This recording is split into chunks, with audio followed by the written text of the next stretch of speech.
తెలుగు బుల్లితెరపై వరుసగా కొత్త తారలు ఎంతో మంది డెబ్యూట్ అవుతున్నారు. మళ్ళీ మరో సరికొత్త నటి కూడా తెలుగు సీరియల్స్ లో డెబ్యూట్ అవుతున్నారు. సరికొత్త సీరియల్లో హీరోయిన్ గా ఈమె ప్రేక్షకులని అలరించడానికి వస్తున్నారు. సరికొత్తగా రాబోతున్న ఒక సీరియల్లో తన్వియా ప్రేక్షకులని అలరించడానికి డెబ్యూట్ అవుతున్నారు. తన్వియా పూర్తి పేరు తన్వియా బాలరాజ్. తన్వియా కన్నడ అమ్మాయి. అంతరపట అనే కన్నడ సీరియల్లో ఈమె నటించారు.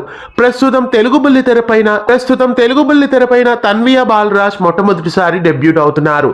తెలుగు బుల్లితెరపై సరికొత్తగా జీ తెలుగులో ప్రారంభం కాబోతున్న ఎన్నాళ్ళలో వేచిన హృదయం సీరియల్ ద్వారా ఈమె హీరోయిన్ గా డెబ్యూట్ అవుతున్నారు. సర్వం కాస్టింగ్ ఏజెన్సీ ద్వారా ఈమె తెలుగు బుల్లితెరపై డెబ్యూట్ అవుతున్నారు. నటి తన్వియా బాలరాజ్ హీరోయిన్ గా తెలుగు బుల్లితెరపై మంచి విజయాన్ని పొందాలని, అలాగే ఆమె కెరీర్ లో ముందుకు దూసుకు వెళ్లాలని కోరుకుందాం. జీ తెలుగులో అతి త్వరలో ప్రారంభం కాబోతున్న ఎన్నాళ్ళలో వేచిన హృదయం సీరియల్లో హీరోయిన్ గా ఈమె రావడం మీకెలా అనిపిస్తోంది?